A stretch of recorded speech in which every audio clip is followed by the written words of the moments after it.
أعوذ بالله من الشيطان الرجيم. بسم الله الرحمن الرحيم. ألف لام را تلك آيات الكتاب المبين. إنا أنزلناه قرآنا عربيا لعلكم تعقلون. نحن نقص عليك أحسن القصص بما أوحينا إليك هذا القرآن وإن كنت من قبله لمن الغافلين. إذ قال يوسف لأبيه يا أبت إني رأيت 11 كوكبا والشمس والقمر رأيتهم لي ساجدين. قال يا بني لا تقصص رؤياك على إخوتك فيكيدوا لك كيدا إن الشيطان للإنسان عدو مبين. وكذلك يجتبيك ربك ويعلمك من تأويل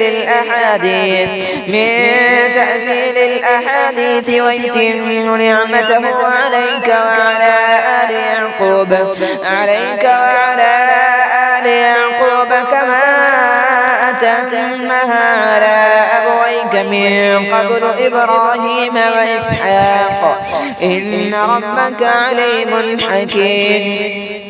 لقد كان في يوسف وإخوته آيات للسائلين.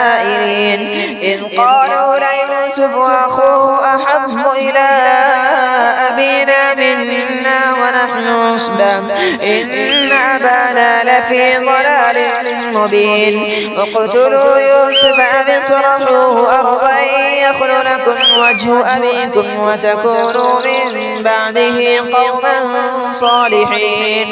قال قائل منهم لا تقتلوا يوسف وألقوه في غيابة الجب يلتقطه بعض السيارة إن كنتم فاعلين. قالوا يا أبانا ما لك لا تأمنا على يوسف وإنا له لناصحون. أرسله معنا غدا يرتع ويلعب وإنا له لحافظون.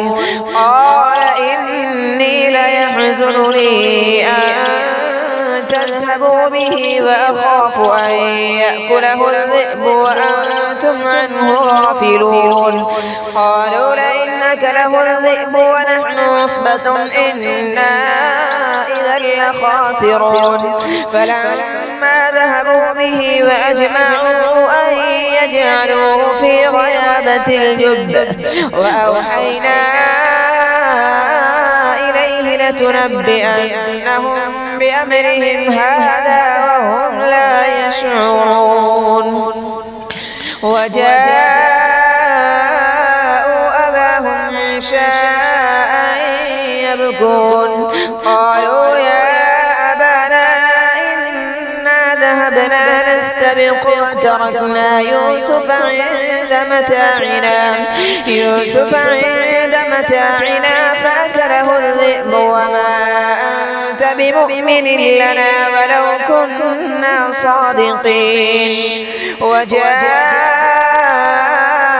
على قميصه بدم كذب قال بل سولت لكم أنفسكم أمرا فصبر جميل والله المستعان على ما تصفون. وجاءت سيارة فأرسلوا واردهم فأدلى دلوه قال يا بشرى هذا غلام وأسروه بضاعة والله عليم بما يعملون. وشروه بثمن بخس دراهم معدودة وكانوا فيه من الزاهدين.